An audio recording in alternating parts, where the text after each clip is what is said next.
This is an MGTF. This is an MGTD. Some assembly required.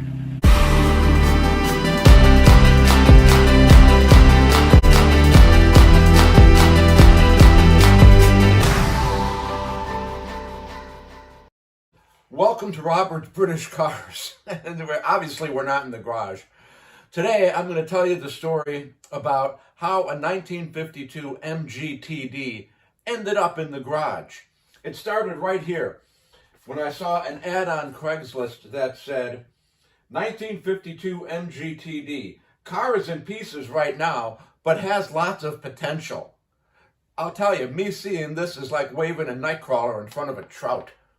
So I went to look at it. We came to an agreement on the price, and I went back the next day with the movers. Let's pick up the story there.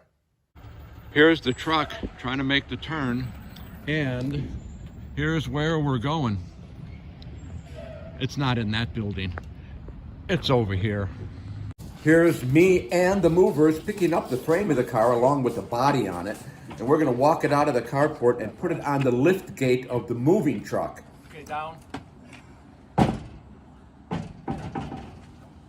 Then we're going to wiggle it around a little bit, turn it around, put some wheels under it, and roll it into the truck.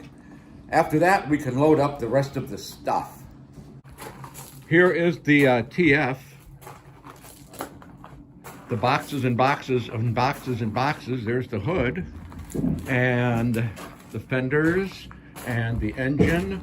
But this car does not have a transmission. While it was being moved and shipped all over the country, the transmission got lost. Well, as you can see, we have the carport cleared out and we have the MG in the back of the truck. Now, off the island, back to the mainland we go. Yeah, we're on a ferry. Here is our MGTD. We got the body back to my house. It's in the garage. I'm going through the boxes now to see what I have and what I'm missing. The person that I purchased this from did tell me that there are parts missing. He doesn't know which ones, but definitely the transmission is missing. Now, a lot of people are going to say, no transmission. Where are you going to find the transmission for a 1952 MGTD? Then it occurred to me, maybe I should look in that box under my workbench that says transmission. And over here, hiding on this shelf, is a clutch, a pressure plate, and a bell housing. You know, sometimes I even surprise me with all the junk I got laying around here. One other thing to consider is, where am I going to put all this stuff? As we go down the hallway here, oh look, let's put the interior in the guest room. As I look at all these components, I have to point out, this is the seat back. It's brand new. This is the tan convertible top. It is also brand new, never used. The seat bottoms, brand new. What's the other side look like? Surprising. Now, these body components have been knocked around for a while. So they were painted nicely at one time, but now they're a little dinged up and scratched. And I noticed a lot of stuff like this on the body parts. This is dented and it has to be straightened out and repainted. This is the interior of the car. I believe that this was the original interior of the car, because when you look closely, you can see there's holes where it was attached.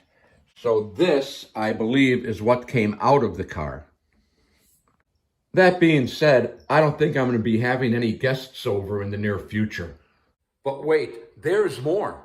This is my dining room. This is where I put all the sheet metal for the car. There's the hood. There's the back fenders and the gas tank. And over here by the fireplace, we have the front fenders and the running boards, a little valance. Here's brand new beading. This goes between the fenders and the body of the car. Notice this box here, also in the dining room. This box contains a brand new interior. I'm not going to be having any dinner guests for a while. So let me tell you the story about this car as well as I can relay it. The car was being restored by a guy, and he bought a lot of new parts. He had the car painted. The car was moved from here to there around California, and the body panels got beat up. They're scratched, they're dented, but they're solid. Then he got a divorce. The missus got the car in the divorce. It was in a storage unit. She got tired of paying the storage, sent it to her friend up here in Washington. Her friend put it on the internet for sale. I saw it, went and bought it, and brought it home. The people I bought the car from have no knowledge of the car. The actual owner of the car, the wife, has no knowledge of the car. So we're going to go through and open boxes and unwrap stuff and find out just what we have to work with.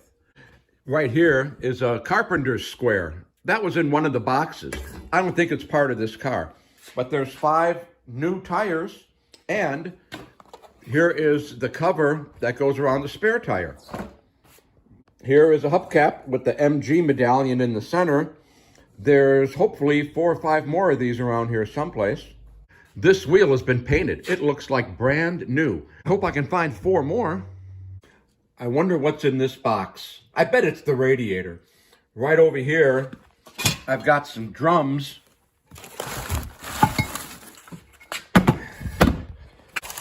And there is another brake drum here in the box. Here is a steering wheel, and this looks like it's in pretty nice shape. Okay, and then I got another one, 2 steering wheels, which is, okay, 2. This one is wood. It has nice patina. In other words, it looks old, but it's nice. Looking over here on the floor, we can see there's the rack and pinion, the rear differential, and 2 bumpers. Right here in this little tub, we have the air cleaner thing, and then we have another set of air cleaners. And oh, thank goodness we have one of these. It goes on the back of the generator. The question is, where is the generator? Here's a big box. Let's see what's in here. Well, we have what looks like floor mats, the part that goes under the driver's feet, and what appears to be new brake lines. Well, that's good. I need brake lines. Brand new. As we look in this box here, well, I think that's the front kingpin and drum. Hopefully the other one is in there as well. But as you look at it, it's new. There's these boxes are full of new parts. They're not full of old rusty parts. Here is the engine for our TD. All I know is that the VIN number is TD2. And then I think it's 18033. And as we can see, we have both carburetors, and we got the starter and the exhaust manifold, no exhaust pipes. And this looks to me like it was all rebuilt. This is what the gentleman told me, is that he had this engine sent out and rebuilt. He put a spin-on oil filter. I didn't see anything that resembled the original oil filter in any boxes yet. And the clutch looks new, pressure plate looks new, but I don't know if it's what diameter clutch it is. I'm probably going to take this apart at some point. Well, not apart. I'll take the cover off and I'll run a compression test and see what we get here. But that is the engine. Here's a pretty big box. Let's see what it says. Well, I think this was the guy's name. Car rims. Let's see inside.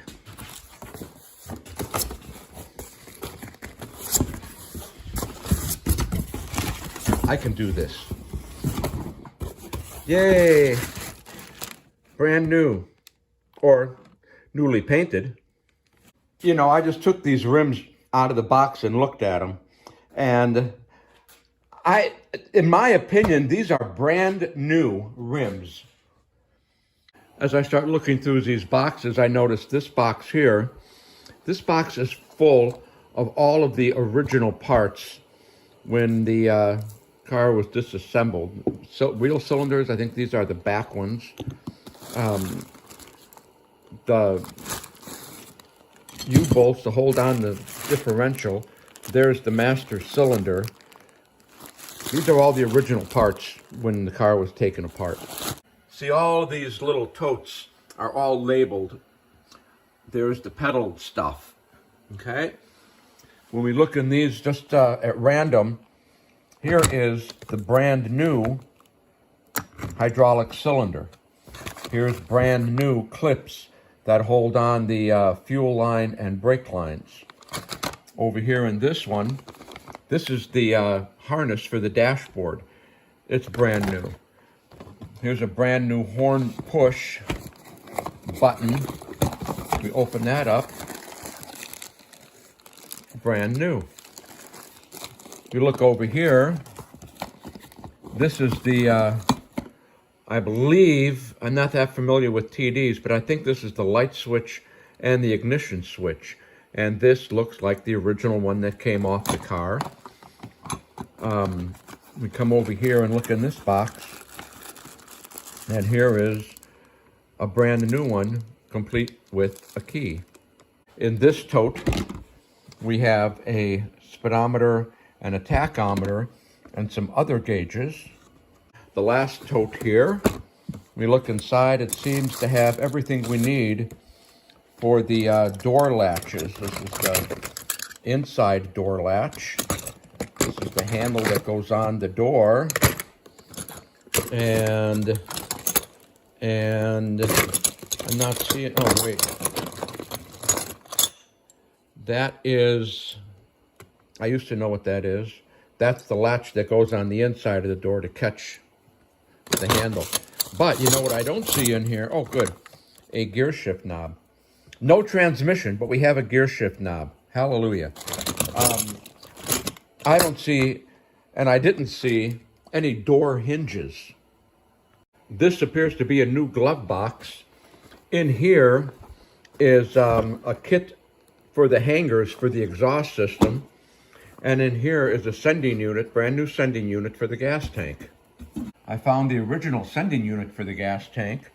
I found a dashboard, and lo and behold, in this lovely little box here, there are 4 new brass door hinges, along with all the little nuts and bolts you need to install them. After digging through some more boxes, I managed to find a brand new carpet set. Here we have 2 leaf springs. The old one that came off the car, and the brand new one. I think I'll use the brand new one. So, this is where I'm at. I've installed a brand new leaf spring on one side of the car, and I'm about to install the leaf spring on this side of the car. However, you're going to have to wait for the next episode to watch me. We're going to put the rear differential and the front suspension on. After I get the suspension on the car, then I'm going to put in the hydraulic system, the fuel system, at least the fuel line, the engine and the transmission. However, this is the transmission that was in the box under the workbench. Where did it come from? It was in the MGTF that I purchased. The guy I bought it from said it kept popping out of 3rd gear. So this transmission has to be rebuilt.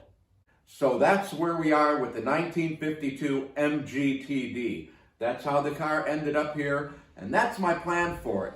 If you want to follow along and watch the restoration or reconstruction of this 1952 TD, be sure to subscribe to Robert's British Cars. I got plenty to keep me busy. We'll see you next time.